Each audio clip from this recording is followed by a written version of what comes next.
So I'm on a coaching call with one of my clients yesterday afternoon and been working with this guy for about 8 weeks now. And we're going over his progress so far, how well he's been doing, what things he's been struggling with, what he maybe needs to tweak moving forward and so on. And then towards the end of the call, he says to me, as it's Easter, am I allowed to take time off?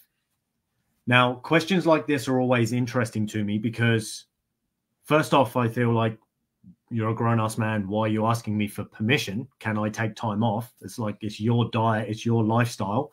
You can do what you like. But I get where he's coming from. Obviously, he's doing this thing. He's trying to reach his body transformation goals. Currently lost around 12 pounds in the past 8 weeks. And of course, looking to lose more. But then he's like, oh, well, can I take time off over Easter, or should I stick to my diet? And what we first have to remember, or what I had to remind him was, well, we're not really doing a diet, because I don't really believe in diets, because diets always imply that it's a temporary intervention. But if we want long-term or lifelong transformation, we have to actually make a lifestyle change.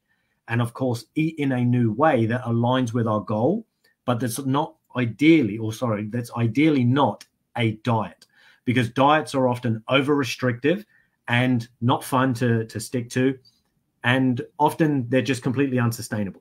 So we're not looking to diet. We're literally looking to change the way that we eat in a way that gets us our goals, but also sustains us in a way that obviously keeps the body healthy, so that it's not over time just going to become depleted. Yes, I got my weight loss goals, but I've ended up ill as a result of it.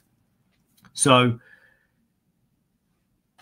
the main 2 points that I called out for him or mentioned to him was, in reality, it's your choice. As an adult, we get to make our own decisions. Now, yes, of course, it's fine for people to come to me, ask for my advice. What do you think I should do, Ty? You're the coach. You're the one with the experience. And of course, I will give them my advice. But at the same time, you have to be able to now take that advice and decide if it's what you actually want. In other words, is the consequence of my advice the consequence you want to live with? Because you might decide, you know what, I'm going to stay on plan and eat well all throughout Easter. And you might find, oh, well, as a result of that, I continue to get my body transformation results. But because I didn't allow myself to indulge in the fun and all of the food and indulgence that everybody else had, I didn't actually enjoy the time. So we then have to go, okay, well, what's more important to me right now? Reaching the goal of losing the body fat and the weight, or having what I would perceive as a good time if I'm thinking that not indulging and so on isn't going to be as much fun. And then we get to choose which one of these outcomes we want to live with. Because it's not really about, oh, you shouldn't have had those bad foods, naughty, naughty you. It's more a case of, well, what do you really want right now? Are you happy to kind of take a week off and maybe not lose some weight? Or maybe there's a way you could actually still continue to lose weight and have some fun and enjoy some of the treats and things that you might want to have. Because the truth is, you can. It just depends on the extreme you want to go to.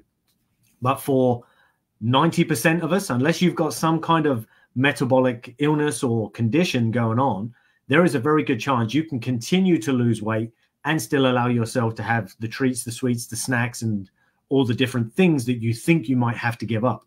You can still keep carbs in your diet. You can still keep sugar. If you like pizza, you can still keep that. You can keep all the junk food that you love. You're just, of course, going to have to back it off, in the respect that you can't go and rely on it or indulge in it all throughout the whole week and then still expect to get a good result. But if you want to occasionally engage in these things, generally speaking, most of us can handle that. I've said to you guys many times in the past, as long as we're doing at least the 80-20 rule, most of us will get really, really good results. Now, of course, if we're getting to a point where we're like, you know what, I don't just want weight loss, I actually want a visible six-pack, I want to see clear definition and maybe striation and definition in my muscles and so on. Well, now it's different. We maybe need to go further than that 80% rule and look at maybe 90-10 or 95-5 for some of us. Because the truth is, of course, the more extreme the result, the more extreme my approach has to be. But we have to weigh that up in context of, well, what lifestyle am I happy to live with and which lifestyle can I maintain? At what level can I maintain these actions? My nutrition, the recovery, the intensity of training, and so on. And most of us are not fussed about looking like a Greek god. We just want a slimmer, fitter, leaner, stronger body that enables us to do the things we want to do on a daily basis without aches, without pains, without feeling low self-esteem, without having low confidence, without feeling ashamed or guilty about the way we look, and that's enough.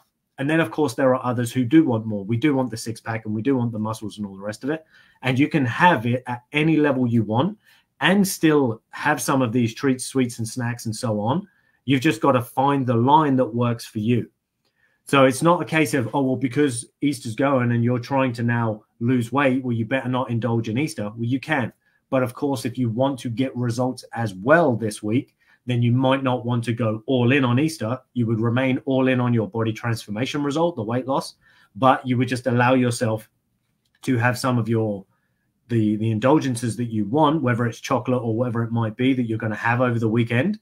Have it. Don't feel guilty, because that's another big problem that many of us have, is often we will allow ourselves to have these things and then guilt and shame and blame ourselves for having done it. And unfortunately, on the physiological perspective, as in terms of our actual health and our body's biology, it's more unhealthy for you to feel guilty about it than it was to actually have the thing in the first place. Because that ongoing guilt and negative emotion will have more of a detrimental and long-term effect than just having the one-off food or treat or sweet and then just getting on with your diet as you were prior to it. So first thing is, which consequence do you want? Having the fun, the treat, the sweet, the snack, and maybe not losing weight? Or would you prefer to lose the weight? That will then tell you which side you need to lean. Do I need to stay eating clean and healthy? Or will I allow myself some of the treats and sweets as well? And then I might not get quite the same weight loss result that I would this week. And then secondly, if I do choose to indulge, am I going to feel guilty about it? Am I now going to feel shit, talk shit about myself, and make myself feel bad for having gone off plan for a few days? If yes, then I would recommend you don't do it. But if you can have it and just be like, oh, well, I just chose to have this thing because I wanted it, and from tomorrow or from later on today, I'll get back on plan and continue doing what I had intended, then I don't see that it's a single problem at all. There should never be, what we want to avoid having is guilt around anything that we choose to consume. Now, unfortunately, some of us have crap going on from our past, etc., and reasons why we constantly put ourselves into situations where we need to feel guilty through sabotage and things like that. And that's, of course, where we need to then do mindset work and so on. But I won't get into that for this video because we're talking about should we treat over Easter.